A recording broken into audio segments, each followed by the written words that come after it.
Imagine a scene straight out of a black and white noir film. Two silhouettes sit at a dimly lit table in a bar. A candle flickers between them, dancing in the draft. It seems like just a conversation. But if you had a microscope for souls, you'd see something else entirely.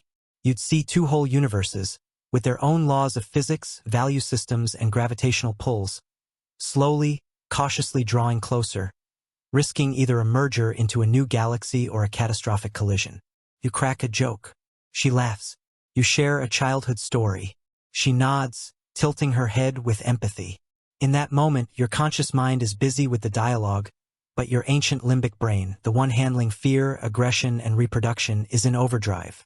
The scanning, analyzing, comparing. It doesn't hear the words. It's reading micro-expressions, tone of voice, the scent of sweat, the spark in her eyes. A quiet, silent, but desperately vital assessment of threats and potential. Everything society, romantic comedies, and even your friends have told you about dating, that's a pretty, convenient facade, like set dressing on a movie lot. We talk about finding your soulmate, mutual understanding, butterflies in your stomach.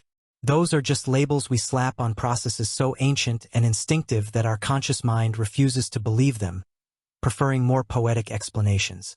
The belief we'll ruthlessly dismantle today is the sweet but poisonous lie. On dates, men and women seek love, intimacy, and a mutually beneficial partnership for shared happiness. That's the socially approved version.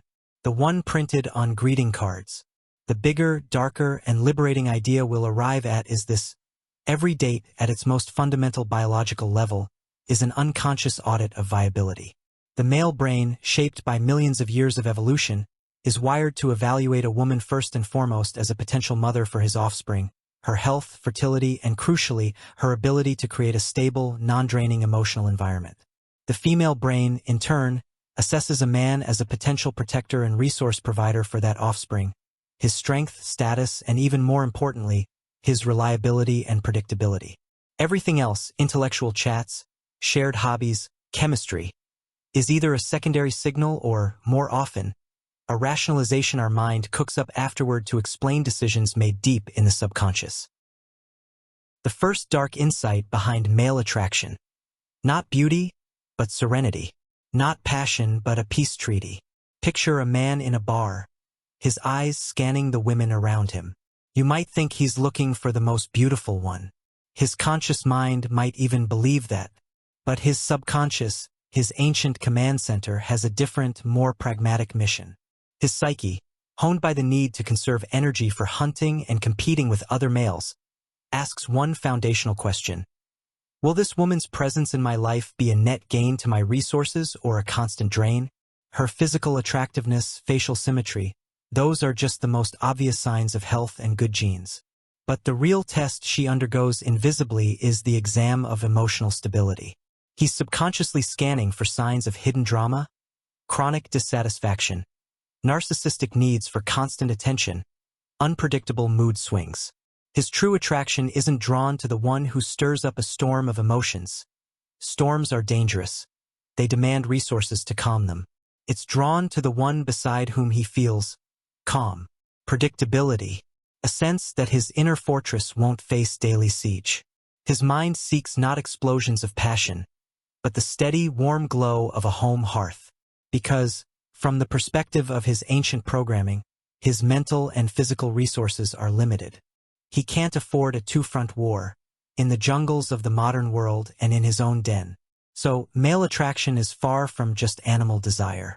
It's a complex, unconscious cost-benefit analysis, calculating that her presence will be an asset, replenishing his emotional and psychological reserves, not a liability that endlessly demands fresh infusions of his energy, time, and attention. The second dark insight shaping female attraction. Not status, but predictability. Not resources, but the guarantee of their use.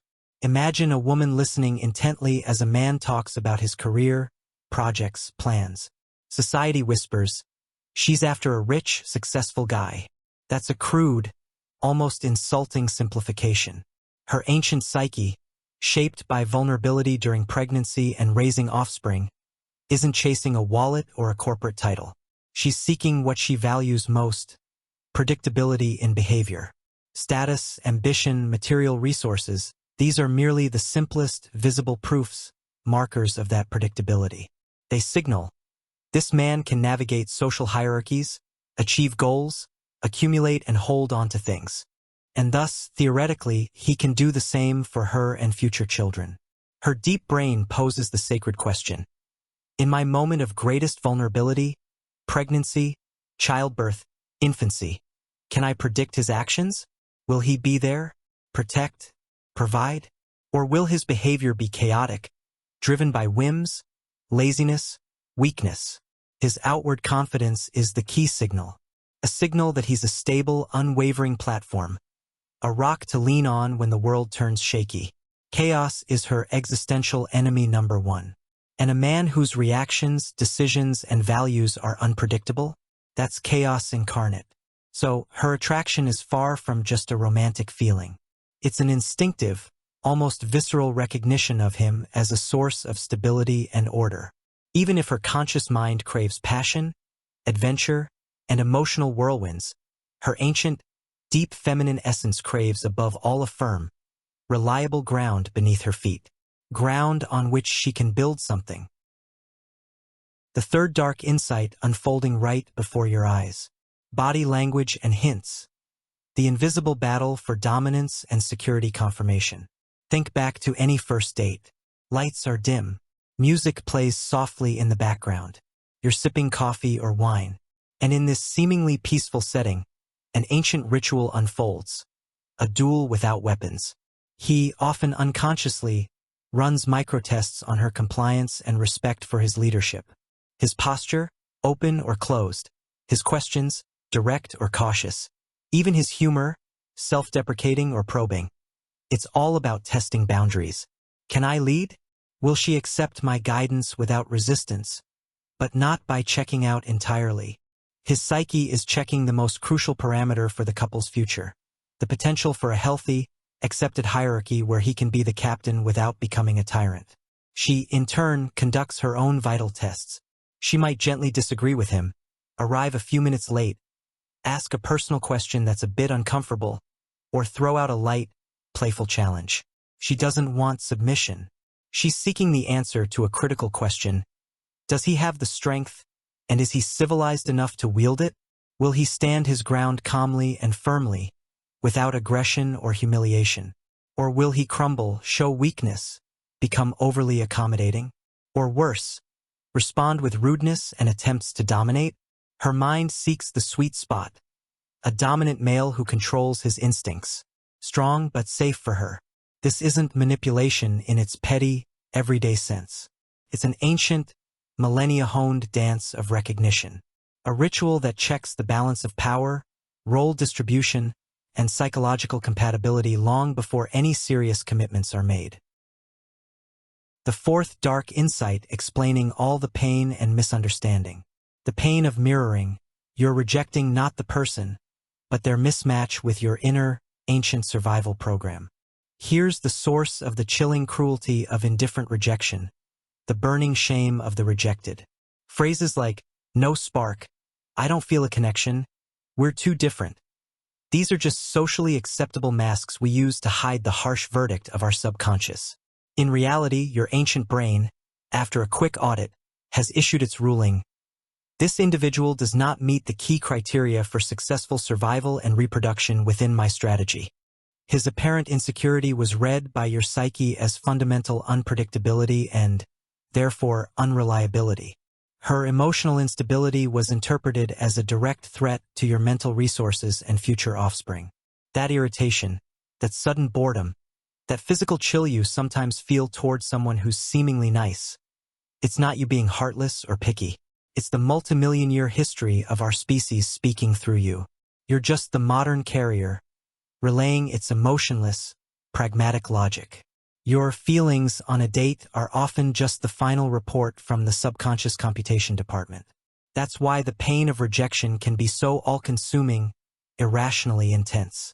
It's not just a blow to your self-esteem. It's the activation of an ancient panic alarm, you have failed natural selection. Your genetic or behavioral strategy has been deemed undesirable. It wounds not at the level of the mind, but at the instinctual cellular species level. This is where the global frustration of the dating world stems from. You can't understand why you're rejected when you're smart, kind, and interesting. You can't fathom why you reject seemingly perfect partners. The whole process feels blind, cruel, devoid of any logic, like a game of dice with your eyes closed. The breakthrough, the real awakening, happens when you start seeing this massive, underwater part of the iceberg that is human relationships. When you realize that your so-called preferences in a partner aren't a free, creative choice of your refined mind. They're mostly the voice of ancient instinctual programs, etched into your brain's neural pathways over centuries of natural selection. True inner strength is born from this cold knowledge. You stop taking rejections personally as a verdict on your character. You stop blaming yourself for not feeling attracted to the good, right person. You start seeing the mechanics. You begin reading the complex, nonverbal game unfolding beneath the surface of polite chatter about books and travel. You start recognizing those microtests being thrown your way and the ones you're throwing. You understand what signal your posture, tone, or reaction to a challenge sends in this ancient primal language of genetic auditing. You come to realize that the real, meaningful communication on a date isn't discussing the latest show. It's your posture. Does it convey confidence or defensive stiffness? It's your voice tone. Does it sound like a provider of resources or a supplicant? It's holding a pause without rushing to fill it with nervous chatter. It's maintaining a calm, unflappable expression and steady breathing under light, playful pressure or an unexpected question.